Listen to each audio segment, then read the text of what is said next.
Well, look at this here, the road to reconciliation. And that's the lesson we have today. This is really like a two-part lesson. This is the second one. The first one talking about anger, and it goes well with reconciliation. When you get angry, then you have something to reconcile, don't you? A relationship that you need to work on to help the relationship get better again. So just join with me here. Hopefully this will be a good lesson for you. And also, Diane and Tony will be taking care of our media stuff next week. And so that's one reason why I didn't have the introduction this morning, because I won't have it next week, so they can get used to it the right way. And of course, the clicker's not working again. There we go. Relationships. So let's read this passage again, Matthew 21 through 24. We'll read verses 25, 26 in a little bit. So you have heard that the ancients were told, "You shall not commit murder, and whoever commits murder shall be liable to the court. But I say to you that everyone who is angry with his brother shall be guilty before the court. And whoever says to his brother, 'You good for nothing,' shall be guilty before the Supreme Court. And whoever says, 'You fool,' shall be guilty enough to go into the fiery hell. Therefore, if you are presenting your offering at the altar, and there remember that your brother has something against you, leave your offering there before the altar and go. First be reconciled to your brother, and then come and present your offering." It's a good passage, isn't it? I love the Sermon on the Mount and the whole Bible. It's so practical. You know, it's hard to read this passage and think, I can't apply that in my life.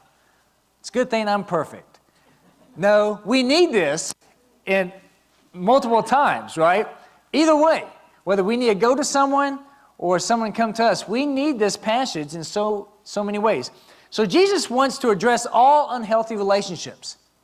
When you read those first couple of verses about murder and anger, you may convince yourself, I don't think I have an issue with anger, and definitely not murder, I hope.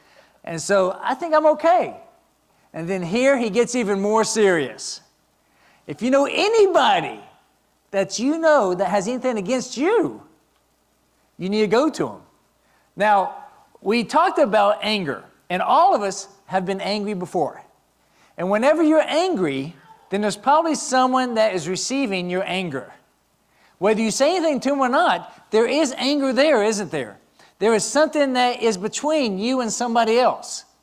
And have you ever been angry with someone and they didn't even know?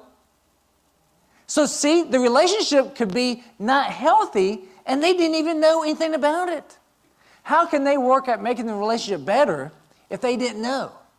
So that is on you. You need to take some responsibility there.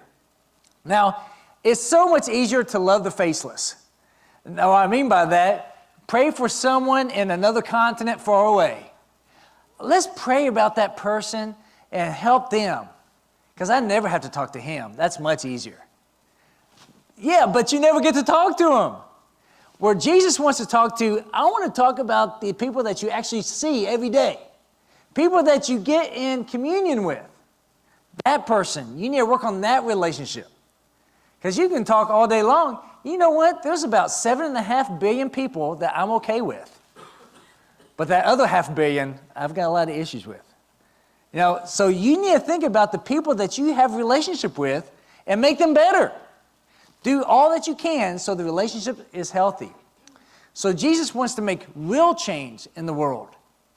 Now the Jewish people, this was a big issue. They had the Pharisees, Sadducees, and then the regular lay people in their synagogues. And the Pharisees, they held their titles above them and over them and made them do a lot of things. So there was a lot of animosity between them. And so when they heard this, I'm sure they're like, oh, he's trying to make us all on the same ground. Because he, in preaching the Sermon on the Mount, didn't say this is for the Pharisees, this part is for the lowly people in the synagogues. He says, no, this is for all people that are in church. So let's think about this here, about this healing aspect, because that's the goal of Jesus, is to have healing, to have true healing. Verses 23 through 24, read this again. Therefore, if you are presenting your offering at the altar, and there remember that your brother has something against you, leave your offering there before the altar and go. First be reconciled to your brother, and then come and present your offering. And no, this doesn't mean if it's a sister, you don't have to do anything about it. You have to go to anybody that you know that has something against you or something in between you and another relationship there. So someone has something against you, and yes, this includes if you have ill feelings towards someone. Now this is serious.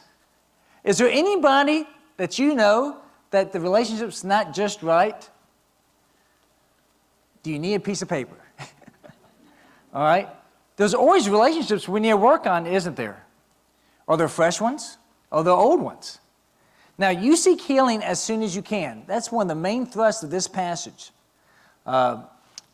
He says, put your offering down. If you can do that, great. But really what he is saying here is that you do it as soon as you can. Don't let it lie. Don't let it fester, okay? Desire health in every aspect of your life. Mental, spiritual, and physical. We need to desire health. You're fooling yourself. You're fooling yourself. If you think you can be healthy spiritually, and yet you have relationships that are not good with people in the church. How is that good? Have you ever been in a family where there was two people in that family that weren't on good terms with one another for a while? Ever? Well, how was it being in the family when two people didn't have a good relationship with each other? Not so good. Maybe walk on eggshells, meaning, I wonder what's going to happen. And you just wish, just let them talk it out. Hopefully it gets better, but yet it's awkward, isn't it? You're just seeing what's going to happen. Well, how do you expect God to act when you have something against a brother or sister in the church, and yet you talk to him, hey God, everything's great. It's great because I don't have to talk to that guy. Of course, he's going to go, how can you put on a face that everything's good when you have something wrong with someone? You have to deal with it. Now, as relationships go, it's usually not over immediately, okay? If there's an issue that you have with someone, it's not, hey, are we good? Okay, all right, you go on. You usually have to work on it. So even though you put your offering down and you go talk to the person, it may take some time, all right? This doesn't mean you say two sentences and everything's good. But pride gets in the way, doesn't it? Pride's one of the biggest things in my life. And so we have to watch out for it. Now, James chapter 4, verses 1 through 6 talks about quarreling. There was a lot of issues that the church had, and so they had a lot of issues, and he talks about it. Well, look at verse 6 here. God opposes the proud, but shows favor to the humble. Are you humble? Or are you one of those that thinks, there's a lot of people have problems today. Just glad I'm not one of them. Now, it's sad to say, but a lot of people think that they're right about everything. It's sad. Now, they probably won't say that, but they live like it. They have opinions about everything, and if you have a difference of opinion, then that is good because that shows that you're wrong. Now, we need to be humble in all things. We need to really ask good questions and be open. Why do you have that point of view? Why do you think that? Oh, I didn't know that. We need to be humble in all aspects of our life. Because I tell you what, it's going to be hard to draw people to Christianity if you come at them like a know-it-all. Well, I can tell you why you're wrong. That's not a good way to start a sentence, start a conversation with someone, okay? So this healing aspect, we need to understand that our pride gets in the way. Because we're probably expecting that person to come to us. And Jesus says, you need to go to that person. Well, Jesus, did you know? Okay, he knows. You need to go to that person. But he or she's the one, but you need to go. All right? It's interesting, Jesus does not talk about whose fault it is in a situation. Doesn't even go there. Doesn't even go there. But he says, you need to go. All right? Now, it's interesting seeing these two hands, right? Shaking hands. Shaking hands means a lot, doesn't it? When do you shake hands? Give me an example of when you shake hands. There's lots of examples. Do what? Make a deal. Make a deal, right? Sometimes maybe even spit on it, right? All right, this is what I say I'll do, and you say what you say you do, and it kind of cements it, right? What's another time you shake hands? To greet, all right? To kind of, when you do that, when you greet, you kind of say, you know what? We're good. I'm greeting you, and things are well. Because have you ever started a conversation, you wonder, I wonder how things are. So it's healthy to do. When else do you shake hands? When you leave? Yep. So you want to leave on good terms too, right? You shake hands, right? What's another time? When you meet someone, okay? Say, hello, my name is, right? It's good to do. Maybe after you do something, after you complete a task, right? Wow, that was a job well done. Good job. Played basketball. Me and Stephen played basketball with a couple guys yesterday. Shook hands or hit hands afterwards. Good to do. Or maybe when you're trying to heal. Have you ever done that? Or maybe you embrace and give a hug. It's like, I'm sorry I did this, or I want things to go better forward. And you shake hands or give a hug. There's a lot to shaking hands. It conveys a lot. But one of the main things is that we are together, we're okay. All right? The right hand of fellowship. I think that's so important. So let's look at this here. So what does it take to reconcile? Well, let's look at Colossians chapter 3, verses 12 through 14. So as those who have been chosen of God, holy and beloved, put on a heart of compassion, kindness, humility, gentleness, and patience, bearing with one another and forgiving each other. Whoever has a complaint against anyone, just as the Lord forgave you, so also should you. Wow, what a great passage. We should probably walk around with that in a wallet or a purse for a while until we have that memorized. There's so many qualities there, isn't there? But the main thrust is forgiveness. Forgiveness. I know it's a lot easier to get forgiveness than to give it. But forgiveness is needed in all relationships if you're going to have a healthy one. All right? Look at this. Compassion, kindness, gentleness, humility. It all points to forgiveness. Now, what comes first? These attributes or forgiveness? It doesn't matter. But if you have these attributes, it makes forgiveness a lot easier. If pride is there, if pride is in the way, and you're slow to have compassion, and maybe you don't even want the relationship to get better, then that's a huge red flag. It's a huge red flag because your heart, your spirit is not in the right place. Sometimes, in order to give or receive forgiveness, you have to pray for the desire to even have forgiveness. That may be the first step you have. You may not even have a desire to forgive someone, and you may say, God, please give me a desire to even want to forgive that person. It may start there. And it may be a long process. Because no matter who is at fault, it starts with you. It starts with you. It doesn't matter mature, immature, who cares? It starts with you about making the relationship better. Coming together and say, hey, can we talk? Now, that doesn't mean that you're going to agree at the end of the conversation. That's not the goal here. The goal is for the relationship to be better. That you don't hate one another. Remember, this followed the hate murder passage. Because when you don't have forgiveness, you plant that seed of bitterness, that hatred towards someone, and it's like murder. It's scary, but it starts with something so small. I was cutting wood this weekend, and one of the logs fell, and it hit my leg, okay? I know, I feel bad for me. Yeah, you didn't do that enough, so I had to lead you through that. Now, what my leg felt was my pants hitting my leg really hard, okay? Now, if I didn't know everything, my leg would think, my pants were really mean to me.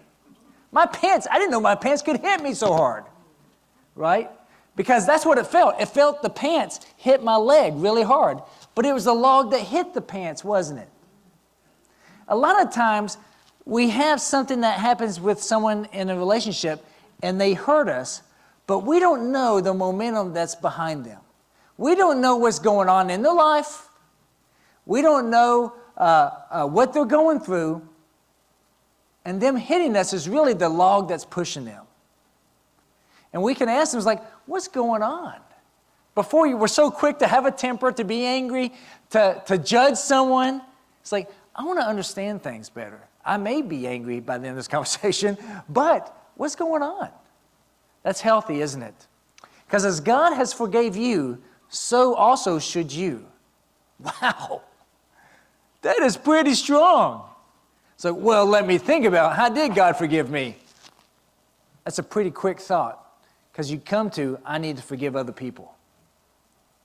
Jesus, once again, is the perfect example. On the cross, what did he say? Father, forgive them, for they don't know what they do. Did they ask for forgiveness, these people? No. But yet, he asked for forgiveness for them. That is so strong. Now, you may think to yourself, okay, I'll forgive them, but they better grovel. They better beg for it. Of course, that's not the attitude of the compassion, humility, gentleness, and kindness that we need to have. We need to want to forgive because we want the relationship to be better. We want things to become good. Because if you don't shake hands this way, then you're really saying right here, all right, let's wrestle. Let's see who's stronger. Let's see who's right. I'll get people on my team, and you get people on your team. We'll see who wins. And what happens? Everybody loses. Everybody loses. And it's so sad. And sometimes the people that lose worse are the people that are not even arm wrestling. Nobody in the fight. It's the little people. It's the people, the innocent people that just feel bad for everybody. And so we need to be selfless, and try to forgive for everybody's sake. All right, to bring this home, I want us to think about this. Matthew 5, 25 and 26. Make friends quickly with your opponent at law while you are with him on the way, so that your opponent may not hand you over to the judge and the judge to the officer, and you be thrown into prison. Truly I say to you, you will not come out of there until you have paid up the last penny, the last cent, the last iota of what you owe. Now, how can you pay back someone that you have an argument with? The last cent of that. It's impossible, isn't it? It's impossible. Someone wants to apologize to you and is like, no, apologize more. Apologize this way and give recompense for it. That's not enough. You know, I tell you, it's bad. It's bad when people are slow to forgive. And Jesus is saying here, forgive quickly. Make things better quickly with your neighbor, with your friend, and make friends quickly. All right?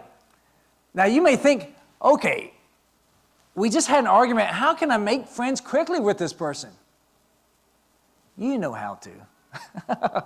Forgive, try to understand, and be friendly. Okay? That's probably a big hint. How to make friends is to be friendly, to be kind, to be compassionate, and be understanding. Because Jesus is about the relationship here. Once again, he doesn't care who's right or wrong. God is going to have judgment later, okay? All scores will be settled at the end. Your thing that you're supposed to do is to forgive and make relationships better.